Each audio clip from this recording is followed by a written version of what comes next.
Magandang araw po sa inyong lahat. Ako po si Christian Esguera and welcome po sa ating episode ngayong araw dito po sa ating Facts First podcast. Today is Feb 6, 2025.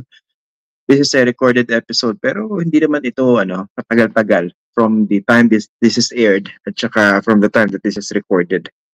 We're recording this at exactly 4:04 in the morning. Dahil nandito pa rin po tayo sa London and by the time na pinanood nyo po itong ating episode, 8:30 na po ng gabi dyan po sa Manila.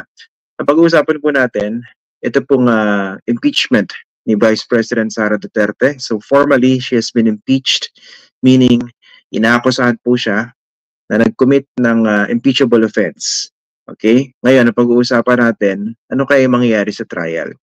Naisip ko mag-imbita ng isang meron talagang karanasan pagdating sa isang impeachment trial. At ang inimbitahan po natin na ngayong araw, ngayong gabi, ay isa po sa mga nagsilbing defense lawyers ng pinakahuling impeachment trial na nakita natin noong 2012. Kung naalala niyo po, ang nooy Chief Justice Renato Corona was impeached and of course convicted in an impeachment court, meaning sa Senado noong 2012. At isa po sa mga tumayong defense lawyers niya, isa po sa mga kilala at patikang abogado dito sa Pilipinas. I'd like to welcome to our program si Attorney Ramon Esguera.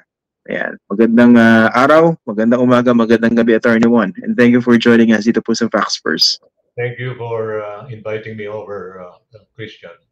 At blessings to you, and you're enjoying your vacation in London. Kumusta, Attorney Juan? Long time no hear or no see. Kumusta? I think the last time we saw each other was over lunch. Yeah. Pero yung talagang interview, medyo matagal-tagal na, no? I think nasa ano pa ako, ANC pa ba? Or hindi, actually Facts First na, no? Facts First na, but we talked about something else. Okay. So, pag-usapan natin, Attorney Juan, no? Si Attorney Juan kasi, isa sa mga miyembro ng defense team ng nooy Chief Justice Renato Corona. Tama po, no? Ilan po kayo uli na? Well, umabot kami yata ng 10, no? Pati yung mga the assistants, the associates who helped us, no? But the ones who was the lead was, as you know, the late Justice Serafin Cuevas, no? And then for the information of everyone, Dindo de Los Angeles also passed. So there are other two that will be Attorney Joel Budigon and the Jack Jimenez, no, Attorney Jack Jimenez. So the rest of us are still around, but mostly in my case, I have reached already my more than senior, 10 years past. Okay. So, still around.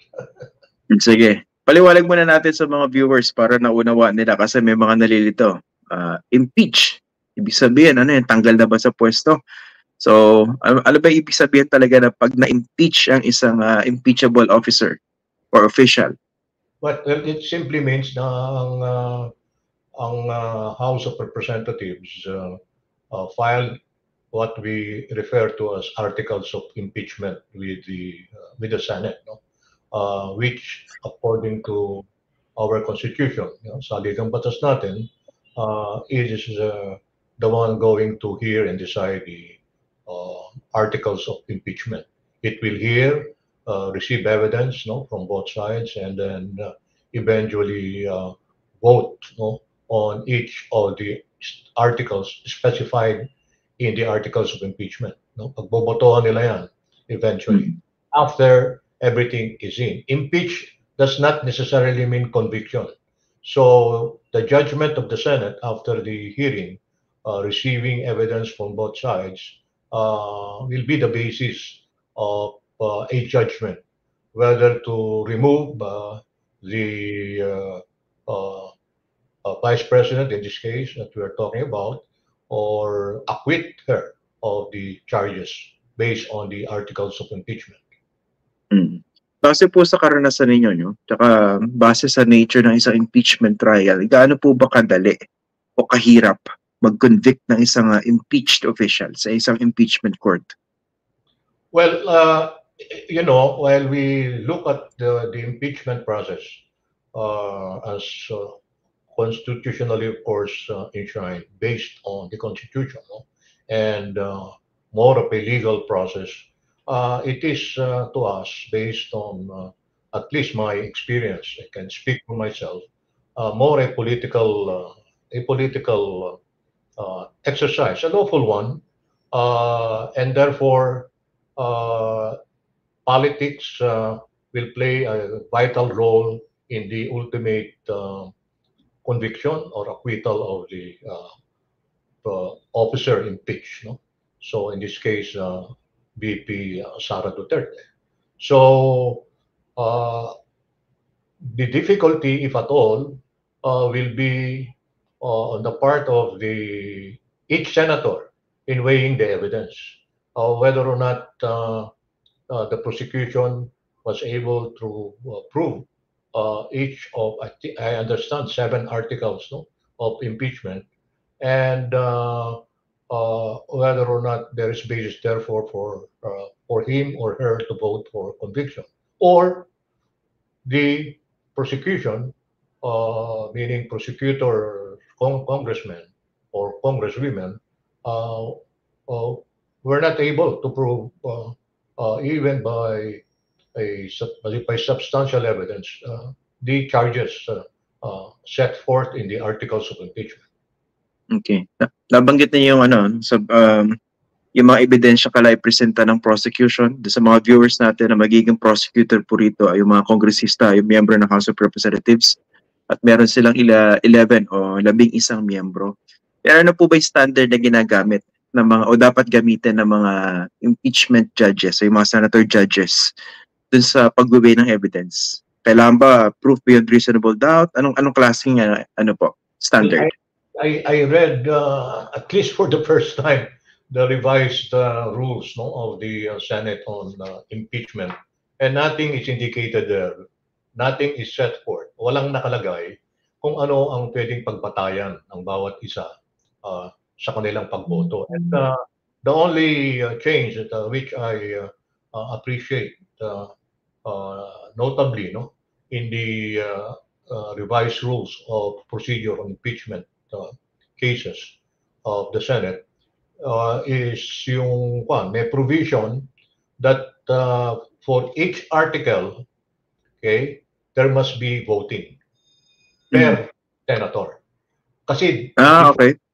Before, that did not happen to us. I Lahat mean, na, no? Yeah, wala. Lahat parang topo-topo yung nangyari, no? Tawagin ka, anong boto mo, guilty or not guilty, and then that's it, without specifying on which article you were voting or you are voting. So that's a big change as far as I'm concerned. But as to ano yung standard of proof na pagbabatayan ng bawat isa, whether prima facie evidence or proof beyond reasonable doubt or clear and convincing evidence, has not been set forth in the revised procedure. That is what is missing. I was trying to look for it. I did not find anything. I hope I have the right copy of the revised rules of the Senate. Pero pag ganun, base sa karanasan ninyo, since ang isang gustong tanggalin sa posisyon ay mataas na opisyal ng gobyerno, ano ba dapat yung standard of proof na ginagamit?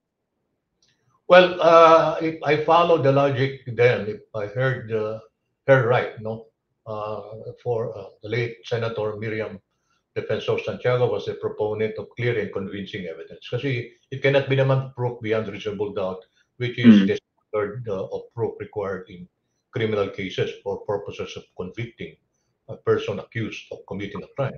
Hindi naman pwedeng preponderance of evidence lang. That will only be in civil actions, no? Or substantial evidence, which will be in administrative actions. No? So I think hers was the most logical and plausible, feasible, standard to prove. Though the rules of court do not recognize that per se. What the Mm. rules recognize is proof beyond reasonable doubt, preponderance of evidence, and substantial evidence. Mm. Pero dito 'di ba ina-adapt din, I remember nung huling impeachment trial ng 2012, ina-adapt din yung ano 'no, yung rules of court in a Yes, way doon sa isang impeachment court. that's what I heard actually during the Kapihan interview of Senate President Jesus Escudero. He was saying that the rules of court, apply suppletorily to the rules of impeachment, and that will mean even the rules and evidence uh, that are there in the rules of court will be followed. So I think the ultimate issue there for a senator to be able to enable him or her to vote is the credibility of the witness and the credibility of the testimony. So, fundamental in a proceeding where a witness is testifying or presenting a documentary evidence na kinakailangan the witness is credible, but not only that, his or her testimony must also be credible. So two things to consider. For evidence to be credible, the witness must not only be credible, but the testimony of the witness must be credible. Kapani-paniwala pa. So yun yung magiging batayan dyan. That's why yung just madagdagan ko lang, Christian, if I may, ang binanggit kanina ni Senate President Jesus Escudero, that's why they're having the pre-trial because they're adapting that part of the proceedings, which is actually true in civil actions and in criminal actions, the rules of court on pre-trial.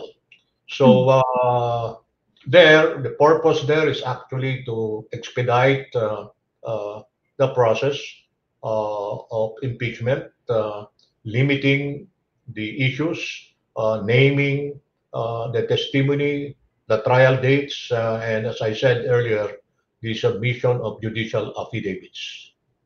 Paano attorney kung yung pre-trial basically sabi niyo nga mapapabilis yung proseso, especially given this context na hindi ganun kahaba yung oras na meron sila. Pero hindi ibig sabihin bawal diyan yung mga surprise witnesses. Yes, they have to that was emphasized very, very clearly by the Senate President. Kanyang binanggit yung when the judicial affidavit of a particular witness was not submitted for purposes of the pre-trial, he or she will already be barred from testifying.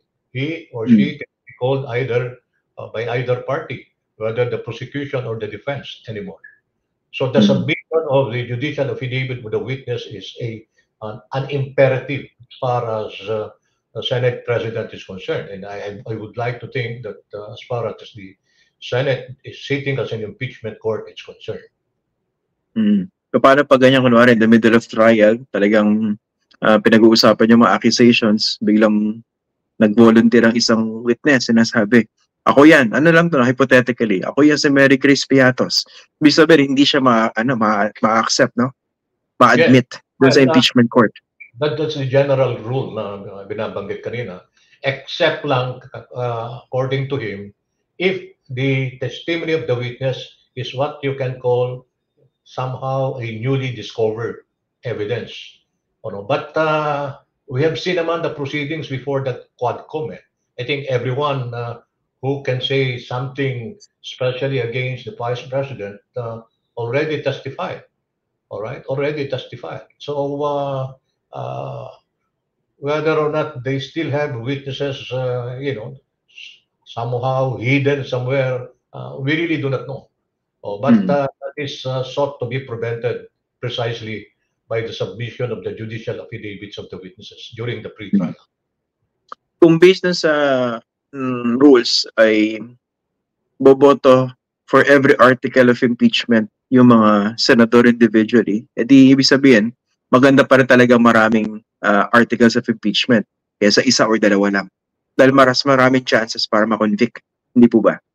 Well, it will depend on the evidence eventually, Christian. No? Hindi naman basta-basta ganun lang. Kasi remember, if I recall kay Chief Justice Corona, were there 7 articles also or even 9? I think mas marami. Mas marami, but eventually, sinuko ng prosecution yung ibang yung ibang articles, meaning the specifications of the supposed violations committed by the then Chief Justice. No? So, kasi ang nangyari, remember, nag-focus doon sa SALN. So, doon sa parang the failure of the Chief Justice to disclose his real net worth, no, and that will be assets and liabilities, SALN, yes. And I don't know. I have not read, honestly, the articles of impeachment, but I understand there are 7. So to answer again your question, mas marami, mas malaki ang chance may conviction. It will again depend on proof. Ebidensya ang pinag-uusapan. Ang problema nga is baka, wag naman sana, pero Senate President assured everyone, all concerned, parties, etc., the public, that they will remain impartial. No? Yung what we refer to in constitutional law, the impartial, the cold core neutrality of a judge. They will be impartial tribunal, no, in hearing the impeachment against the Vice President. Kaso, that's one challenge dahil we're talking here of politicians and we're talking of the political nature as well of an impeachment trial. May ibang mga senador in the past, medyo vocal na rin sa kanilang position when it comes to the impeachment of the Vice President. So, paano mangyayari yun? What do you think? Well, an appeal made by the Senate President is that, and this is based on the rules even, that every senator should actually refrain from making his or her position public on the issue. They are not even allowed to discuss the case, the merits of the case in particular. And that is also true insofar as the parties are concerned. Pati na yung mga abogado nila, hindi sila pwedeng basta magpa-interview and discuss the merits of the case. O siraan yung depensa or rather ebidensya ng kabila as against the evidence that they will still produce. So I don't know how it will evolve, Christian, but I'm hoping that everything will be fair, everything will be just, and therefore, as promised by the Senate President himself, they will observe utmost impartiality in the resolution of the impeachment complaint, eventually, after hearing. Okay. Yung attorney, based sa karanasan ninyo, no, the fact that not all senators are lawyers, diba? Was it also a challenge? Kasi when it comes to explaining the weight of evidence that should be considered, isa rin po ba sa mga hamon yung ganun? Well, that will actually depend on each of the senators. From our point of view, if we look at the staffing of each office of the senator or the senator, the staff of the senator, he or she is actually, surrounded by lawyers. Surrounded by lawyers, assisting him or her throughout the process, not only the legislative process, but throughout this process. In fact, some questions that the senator may ask actually are given, suggested by their staff. And one good observation was made by the Senate President earlier.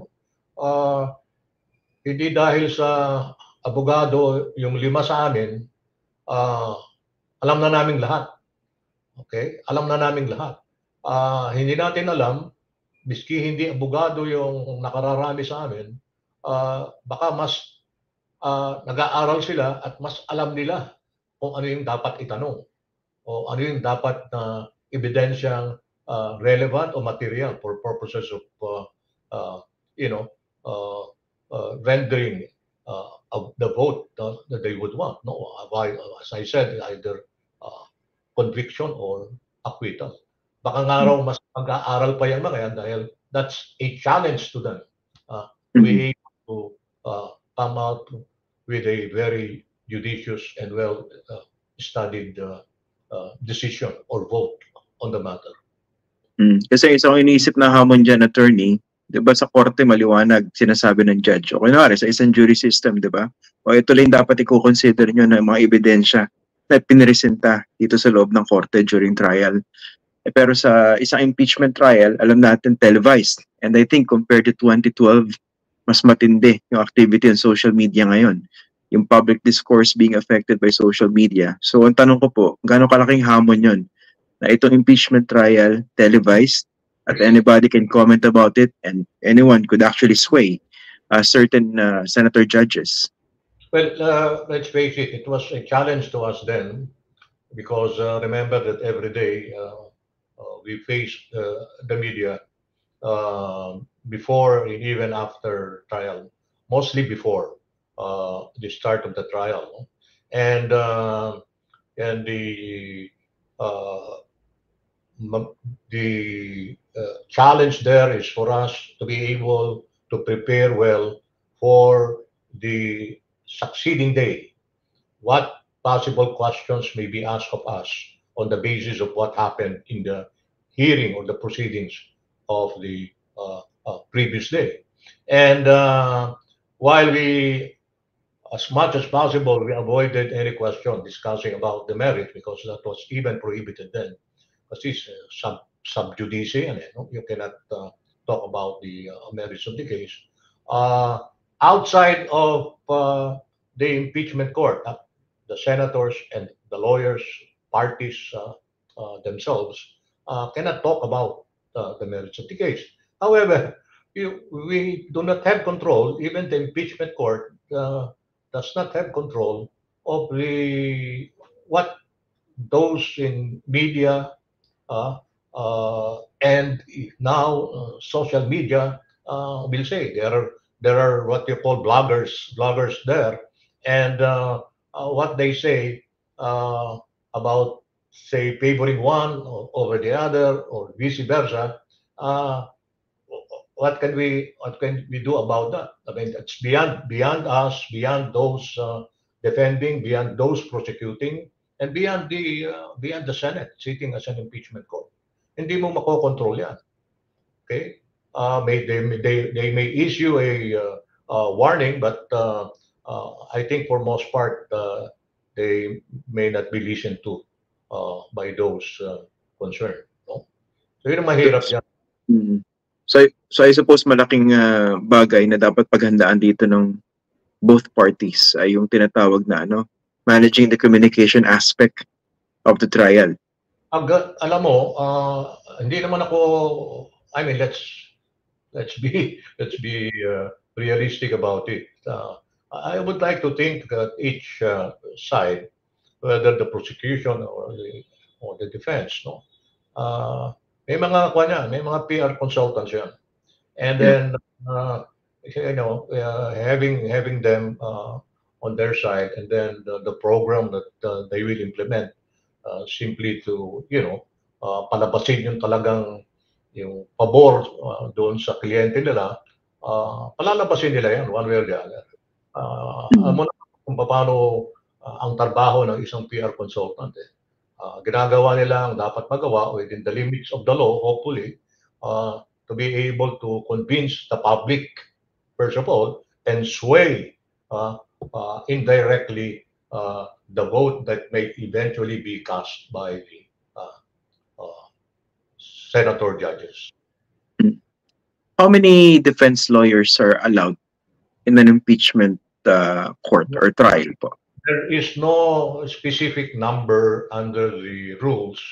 But I would like to think that for as many, for as long as during the proceedings, only one has to be recognized.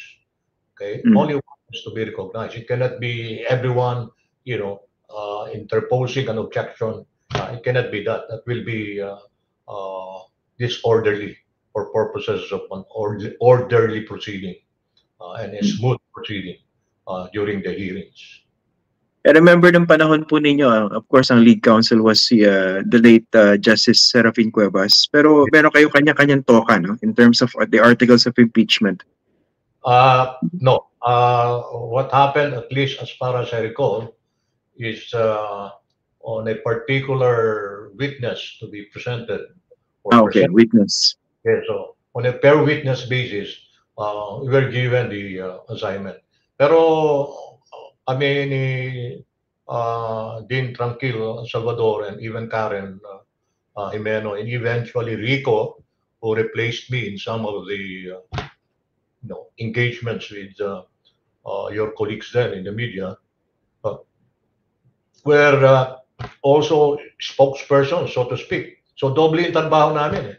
Nakaupo kami as defense counsel during the trial. At the same time, we have to prepare. We have to prepare for possible questions that the answers to which we were not even ready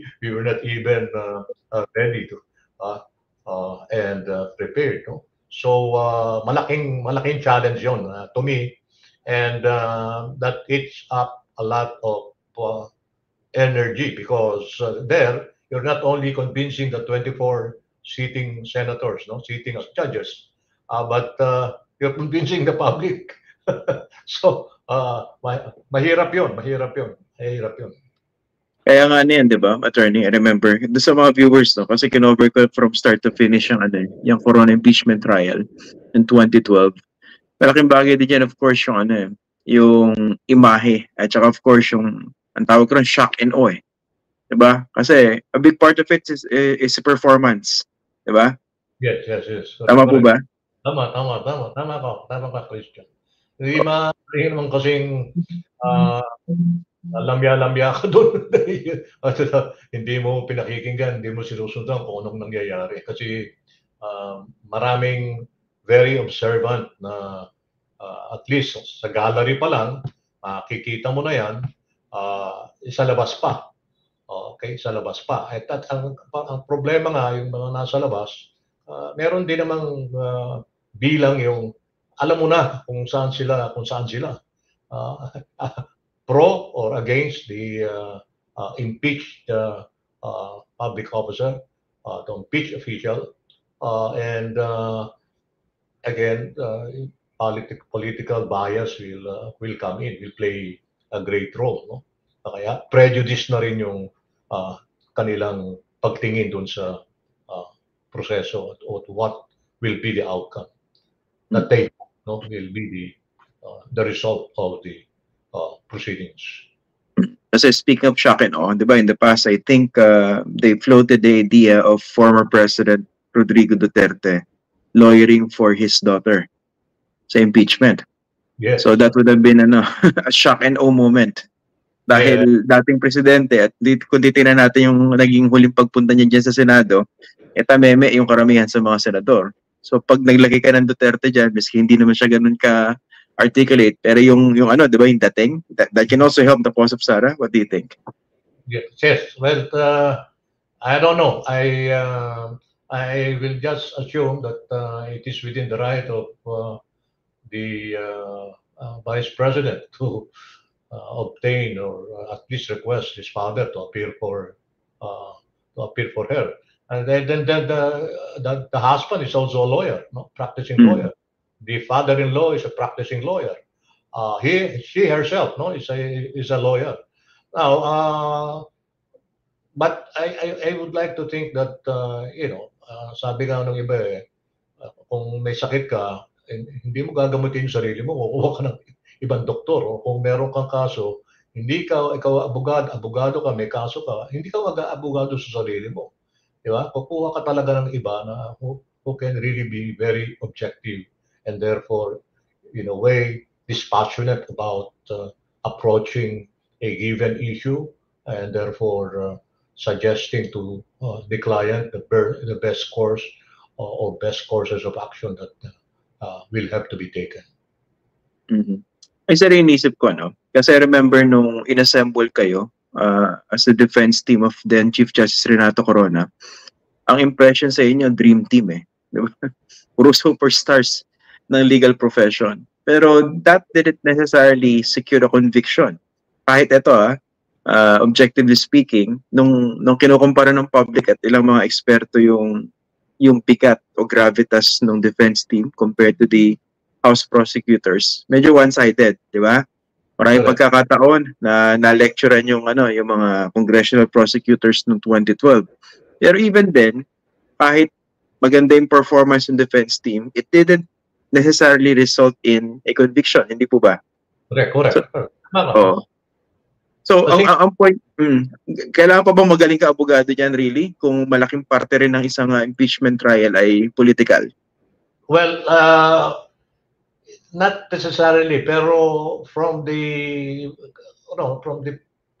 an image, a public image perspective, no? Dapat siguro naman yung kukunin mong abogado magre-represent sa'yo, yung kagalang-galang at ginagalang sa profesyon, pinaniniwalaan, yung hindi sira yung credibilidad within the profession. Konti lang naman kami, alam naman natin kung sino yung mga especially may mga record na ng previous suspensions, etc. Those who have been reprimanded by the Supreme Court, etc. And those who can talk well in front of the camera, the media, but cannot talk well when it comes to trial. So, kukuha ka ng isang abogado na alam mong masasabi mo ng dekalidad, no? Yung kakayaning itayo, panindigan yung depensa, if you're in the defense fund, yung depensa ng kliyente. In this case, whoever the members or composition of the defense panel will be, as I said, will depend largely on the Vice President, and I guess she will be consulting and will be given advice by those who care for her and who would like her to prevail eventually and come out clean in the process. Ito, bago tayo magtapos, attorney, no? Ito, malayo pa naman, no? Wala pa naman talagang trial, pero definitely mapapag-usapan to pagdating when the time comes. As a matter of rule, siguro kung kayo yung defense lawyer, dapat ba humarap yung mismo impeached official doon sa impeachment court? Ibig sabihin, to take the witness stand. Well, I think for most part, she should, no?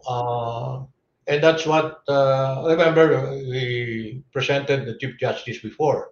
Only, something happened that we did not know about when he stood up in the middle of it was only the opening statement that he was making during when he was called to the witness stand. And then, nagkagulo na. Doon na nagkagulo. And then, somehow, I think that swayed, when the Chief Justice then stood up and, saying that I am the Chief Justice of the Philippines.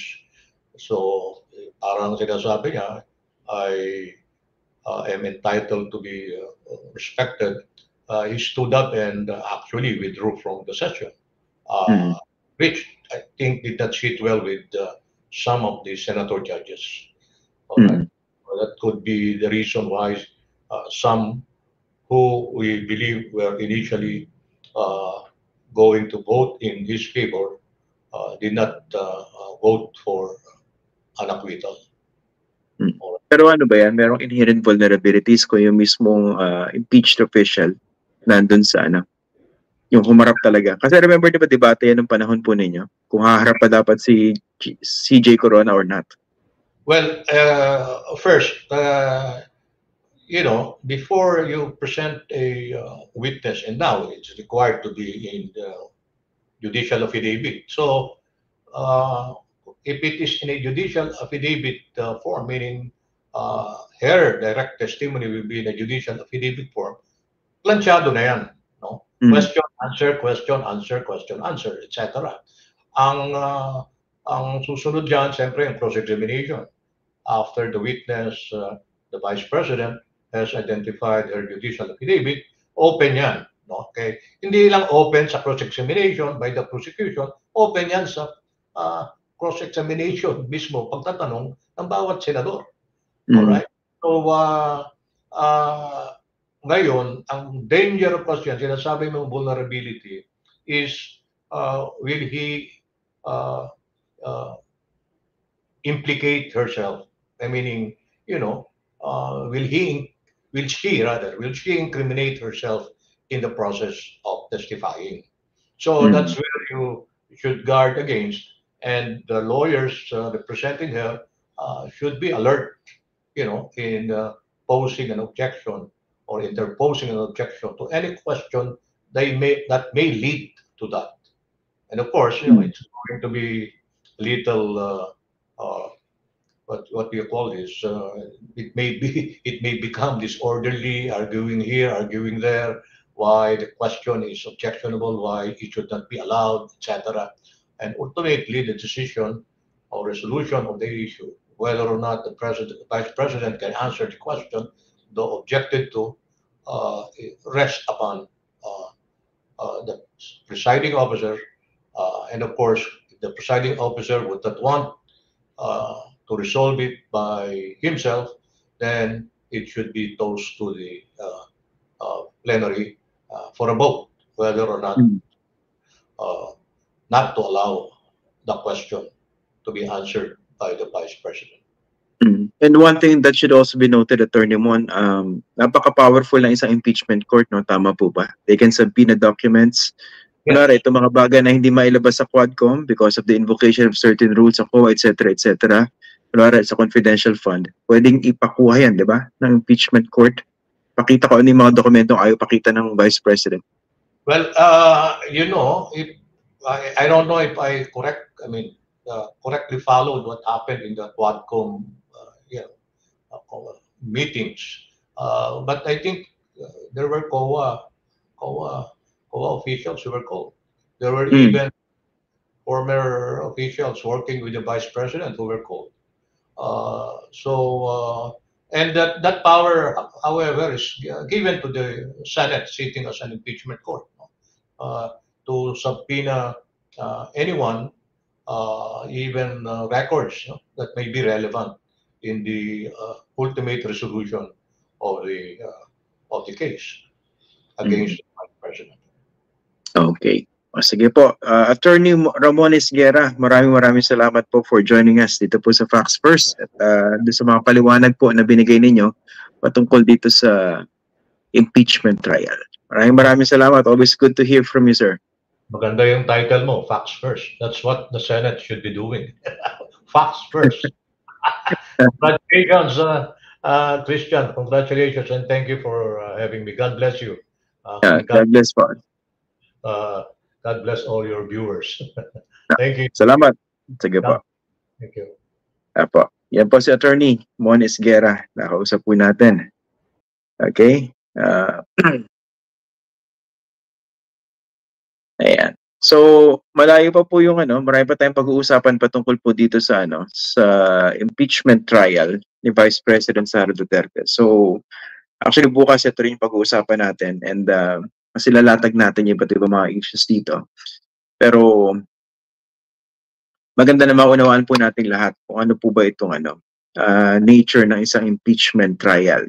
Okay, malaking bagay po rito, political, hindi lang legal. And maganda talaga magmasid po tayo dito po sa mangyayari.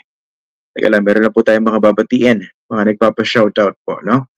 So, ito, si Attorney Abby Valte, siya po yung dating deputy spokesperson ni dating Pangulong Benigno Aquino III. Ayan. nag-message siya sa akin kahapon and hindi ko to nabasa before our recorded episode yesterday. Binabati natin yung kanyang co-parents na sina Melissa and Robert Medrano. Ayan, gabi-gabi raw po silang nag-chat hanggang manood dito po sa ating programa na wala namang masyadong kwenta pero pinagtsatsagaan nila. Maraming salamat po kina Melissa and Robert Medrano. Member po sila ng hindi lang 0.6 no? 0.06 movement. Yan. Mukhang ganun talaga kaliit yung grupo. Okay? 0.06 movement. And of course, shout out na rin kay Atty. Abby Valte. Matagal na natin hindi yan nakikita and magkita naman tayo soon. Okay? Tapos, teka lang po meron akong hahanapin. Okay. Hindi. Sige. Sige po.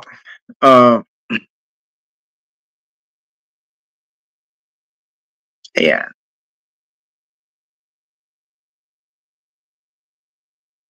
Ayan. O sige po. Maraming salamat po sa inyo for joining us tonight.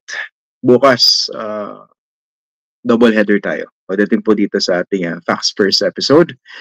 Maraming salamat po for joining us today, for joining us tonight. Ako po si Christian Esguera.